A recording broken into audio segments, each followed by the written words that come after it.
I recently read of a gathering of mostly white people being addressed by a black woman, and I will call her Martha.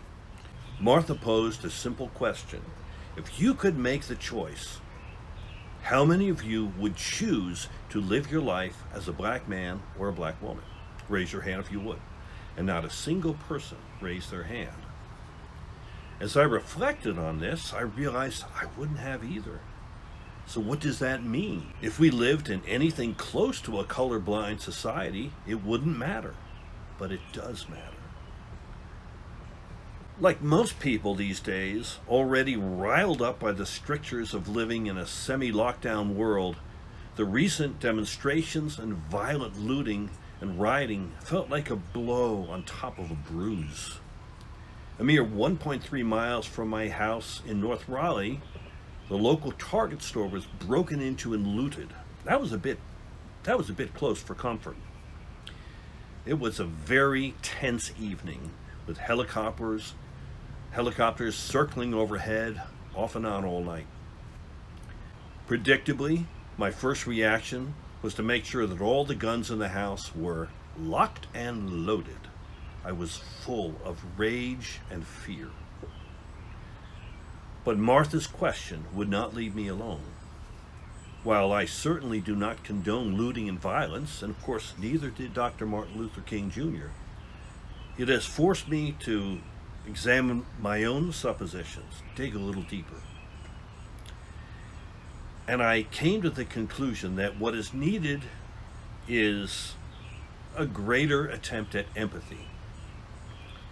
Empathy is a sort of enlightened imagination, and a lack of empathy is often not an inability, but a refusal to use your imagination. Now, what would it feel like for me if I was stopped for driving while black? Now, I happen to have a lead foot, and I've been stopped many more times than I would like. But I never feared for my life. I never feared injustice, because I consciously believe the system is basically just. And why would I have that expectation? Because for me, as a white man, the system does work. If I'm stopped by the police, you can take it to the bank. It's my own damn fault. I have never been stopped just because I happen to have the wrong pigment. And what's more, I don't fear for my life in a traffic stop because my whiteness is a powerful shield. Does that mean that I support violence and property damage? Of course not. I certainly do not favor defunding the police because those who would suffer the most would be the elderly, the women, and especially the children. But I can do one thing, and that is to struggle to force down my anger and to work more strongly toward empathy.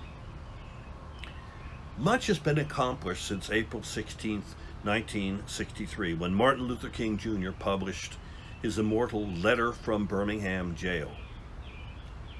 Part of the problem is that the low-hanging fruit of segregation has already been picked. Tremendous strides have been made.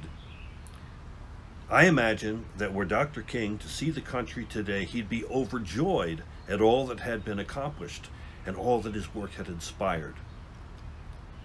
But the work yet to be done is the hardest of all because it's within the hearts and minds of everyone.